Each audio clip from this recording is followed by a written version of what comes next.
Quando falamos desse eixo intestino-cérebro, ele ganhou muita visibilidade em pesquisa científica nos últimos anos. Isso vem de encontro não apenas com o reconhecimento do genoma humano, mas principalmente do microbioma humano. Então, toda a microbiota intestinal, ela vem sendo pesquisada desde a década de 80, mas ela ganhou muita energia desde o ano de 2010, quando as pesquisas, através das novas tecnologias em metodologia científica, trouxeram para a gente esse reconhecimento do que seria o microbioma humano. Então, se fala do intestino como segundo cérebro há muito tempo, só que hoje nós temos recursos em pesquisa e, mais do que isso, recursos no consultório do nutricionista para fazer essa ligação.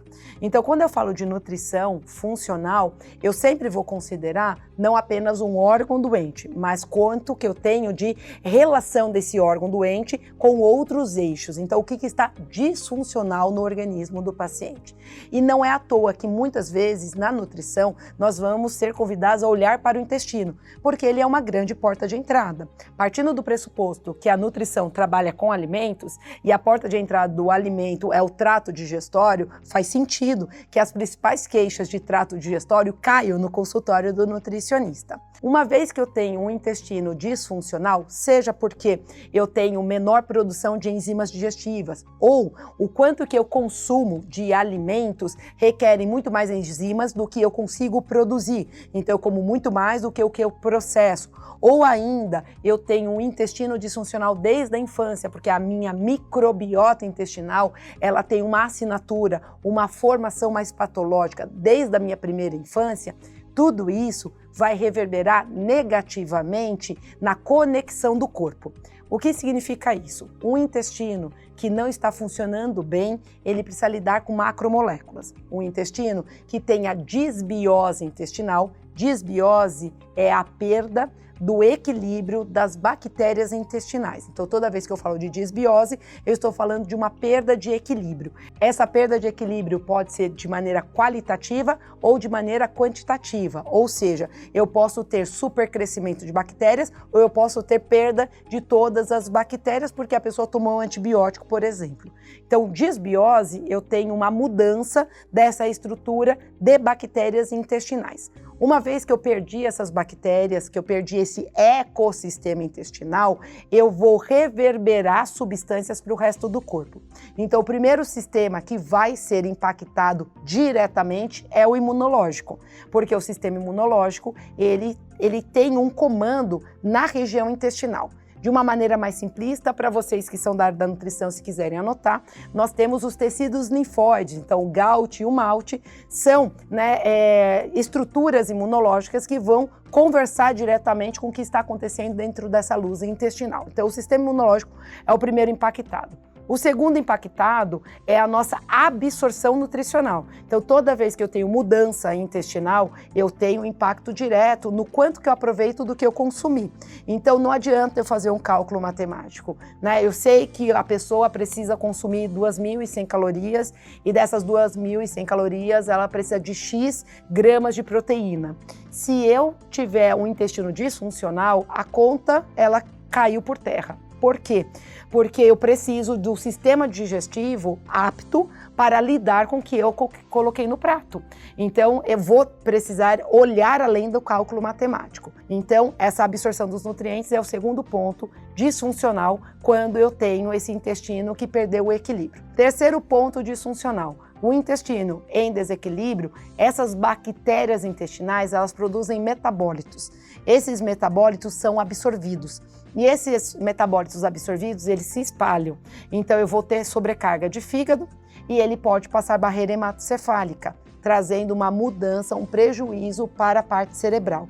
Então, eu posso ter desequilíbrio de produção de neurotransmissores, eu posso ter mudança no ciclo circadiano, fazendo com que a pessoa tenha dificuldade de conciliar o sono e ela entre em quadros de insônia, e eu posso ter mudanças de comportamento. Mudanças de comportamento, eu posso ter uma pessoa que começa a ficar mais agressiva, com mais impaciência, o humor fica mais lábil. Tudo isso porque o cérebro começa a receber metabólitos dessa atividade disfuncional intestinal. Então essa ligação intestino-cérebro, ela não é nova, ela é falada, né? Desde a década de 80 se fala dessa conexão. E os trabalhos de microbiota intestinal datam da mesma época. Porém, hoje, com os recursos tecnológicos que nós temos, nós percebemos que é uma via de mão dupla.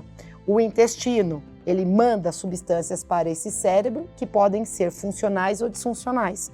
E esse cérebro, no seu comando, devolve através de sinalizadores, seja hormonais, seja de neurotransmissores, uma resposta para o intestino. Então, o eixo intestino e cérebro, ele é um eixo muito importante. Muitas pessoas acreditam que é o eixo mais importante do organismo, tá?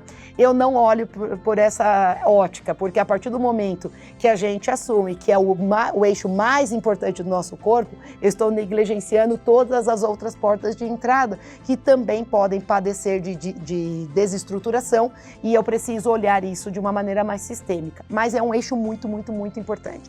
Então hoje, saúde mental é impactada pelo intestino, saúde imunológica é impactada pelo intestino e a saúde dos hormônios, a endócrina, também é impactada pelo intestino.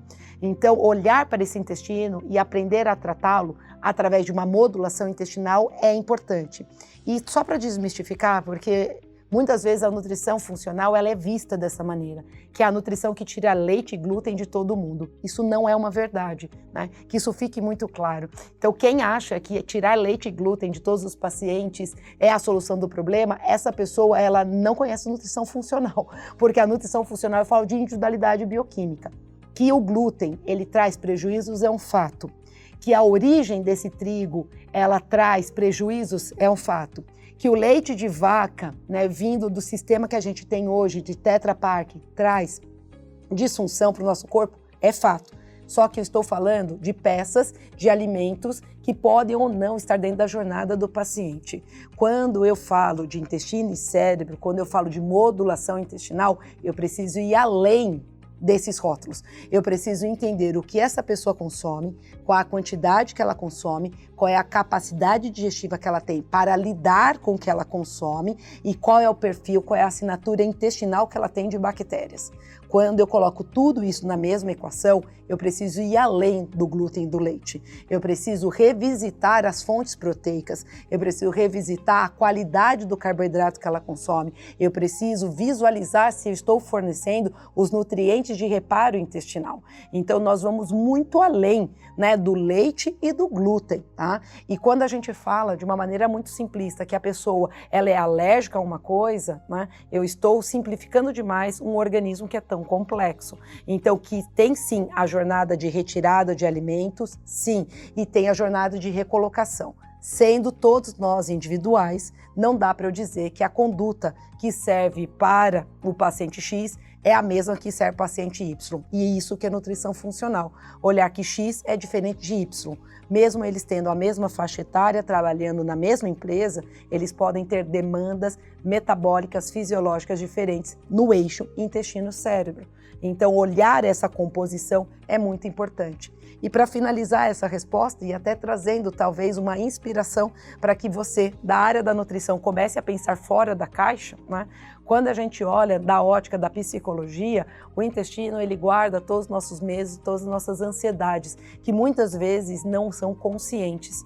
Então hoje, quando a pessoa ela enfrenta estresse, que parece que é epidemiológico, né? Todo mundo sofre de estresse hoje, né? Muitas pessoas com muita dificuldade de lidar com o estresse no seu ambiente de trabalho, as pessoas cada vez mais com pavio curto, né? Como diz o ditado popular. Essas pessoas muitas vezes abrem quadros disfuncionais intestinais por essa volta do cérebro, mudando o nosso sistema imunológico, os nossos neurotransmissores e os nossos hormônios. Então, assim, esse intestino, ele é um órgão que ele vai revelar pra gente, muitas vezes, o que a gente não está conseguindo ver, o que a gente não está conseguindo enfrentar, o que está oculto.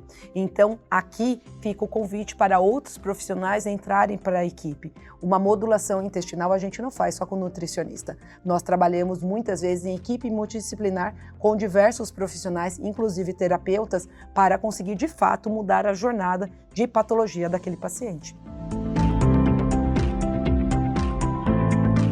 Quando falamos de tireoide e fígado, são dois grandes órgãos do nosso ajuste metabólico. Muitos pacientes nossos reclamam de processos metabólicos, sejam porque já tem doenças metabólicas instaladas, por exemplo, uma diabetes tipo 2, uma doença cardiovascular ou ainda uma obesidade de difícil controle. Mas mais do que isso, muitas vezes o que traz o paciente para o consultório da nutrição é a famosa frase: olha, meu metabolismo está muito lento, não consigo mais perder peso, mas também não tenho energia para fazer academia, não tenho energia para conseguir fazer exercício e ganhar músculo. Então esse metabolismo, ele está na boca do povo. Por quê? Porque ele é uma dor. Então problemas metabólicos, eles vêm numa crescente e o popular já sabe disso. Então aquele leigo, ele já sabe disso. Isto é visto nas mídias sociais, na divulgação entre as pessoas. Metabolismo lento, o como otimizar o seu metabolismo. Nós, da área da nutrição, precisamos olhar esse metabolismo de uma maneira mais ampla. O que é essa maneira mais ampla? Quando eu olho para esse metabolismo, eu tenho que me perguntar quais são os órgãos que estão orquestrando esse metabolismo do nosso paciente. E daí o fígado, ele tem que vir num automático na nossa cabeça. Por quê? Tudo que nós consumimos pela alimentação vai ser processado a nível hepático. A partir do momento que eu tive o intestino absorvendo, eu tenho esse processamento acontecendo em fígado. Esse processamento acontecendo em fígado é mais ou menos assim. O fígado, ele vai olhar o que chegou de carboidratos, de aminoácidos, de lipídios e vai distribuir. Isso vai para esse órgão, isso vai para aquele órgão. O fígado também vai distribuir quando chegam vitaminas e minerais. Então o fígado, ele já é esse eixo e que nós na nutrição estudamos muito, que é o estado pós-prandial e o estado pré-prandial. Então tudo isso já é estudado, o fígado como esse grande orquestrador. Mas aonde que eu quero chegar? Para que o fígado consiga ter esse bom funcionamento, ele vai depender de dois ativadores. Primeiro ativador é um ativador de sistema nervoso central, ou seja, eu vou precisar do ciclo circadiano. O ciclo circadiano, estou falando do que acontece na minha jornada, da hora que eu acordo, à hora que eu vou dormir, da hora que eu vou dormir, à hora que eu acordo. Então, em 24 horas, o que acontece no meu interno? O que acontece com meus hormônios? O que acontece com os meus nutrientes durante a minha jornada acordada e a minha jornada dormindo? Estou considerando aqui uma pessoa que não tenha disfunção, tá? Que não tenha insônia. Uma pessoa que, de fato, tem um período que ela está trabalhando, se exercitando, tá? E à noite ela, de fato, durma.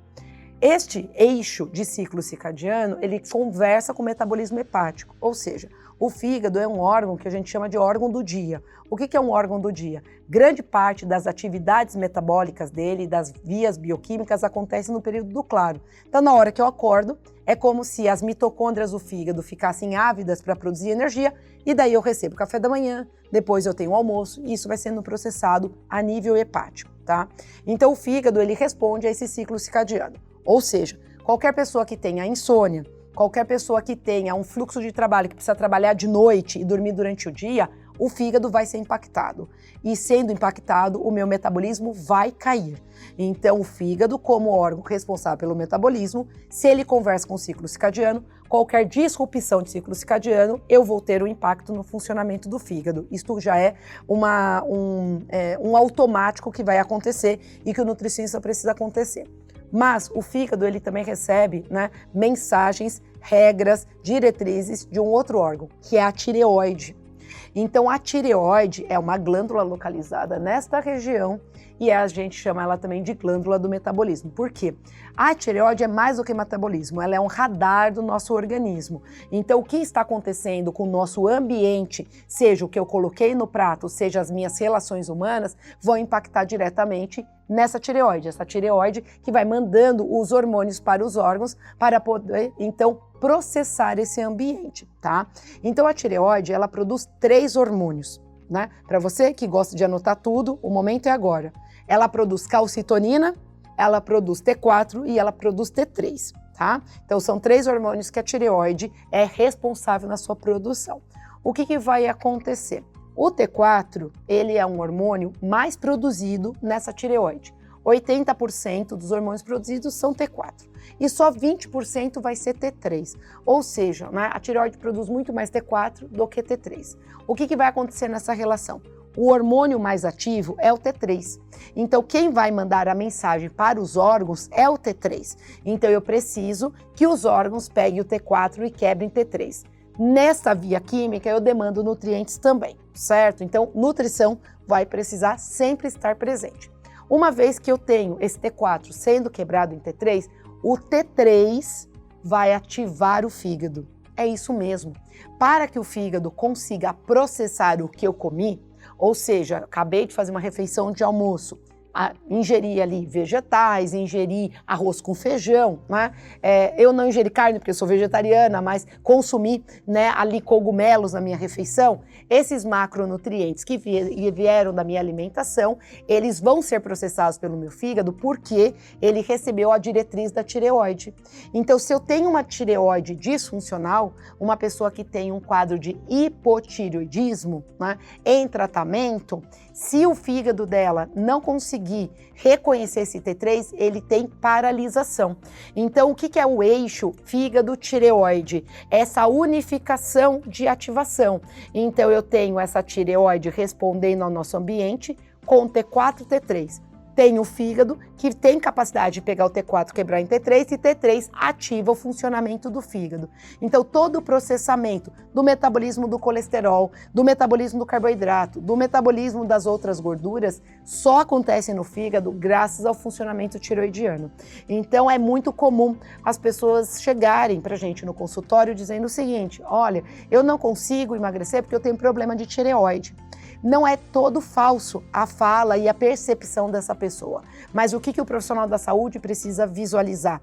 Como que estão esses marcadores de tireoide e como estão os marcadores hepáticos. Tendo o que está acontecendo dentro do organismo, eu começo a olhar o que está fora do organismo. O que está fora do organismo? O que está no prato e o ambiente dessa pessoa. Enxergando o prato e o ambiente da pessoa, a gente vai promover, então, ajustes. Então, a nutrição funcional tem essa visualização. Ou seja, eu não vou tratar uma pessoa que quer perder o peso só com uma dieta hipocalórica. Não estou dizendo que eu não vou reduzir calorias do paciente, porque aqui está um outro engano, que nutricionista funcional não faz conta matemática, tá?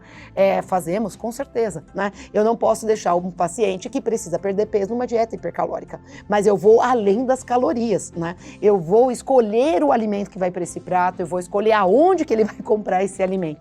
Então, o nosso trabalho, ele vai ser mais profundo, mais amplo do que simplesmente passar uma dieta padronizada. Nada contra dietas padronizadas, que isso fique muito claro. Para alguns perfis de paciente, né, vai encaixar essa dieta padronizada dentro de um ajuste por um período de tempo mais curto. Agora, se eu estou falando de um eixo fígado e tireoide, eu só vou conseguir recuperar esse eixo se eu tiver toda essa visualização sistêmica do corpo. Quando falamos de alimentos funcionais, é diferente de nutrição funcional, mas é uma confusão muito frequente.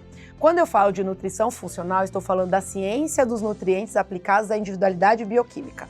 Quando eu estou falando de alimentos funcionais, eu estou falando de alimentos que possuem um teor expressivo de nutrientes ou não nutrientes, de tal maneira que ele pode ser utilizado na terapêutica. Então, quando eu falo de um alimento funcional, eu estou observando o quanto que ele tem de fornecimento de, por exemplo, ômega 3, ou o quanto que ele tem de compostos bioativos que podem me trazer um benefício terapêutico.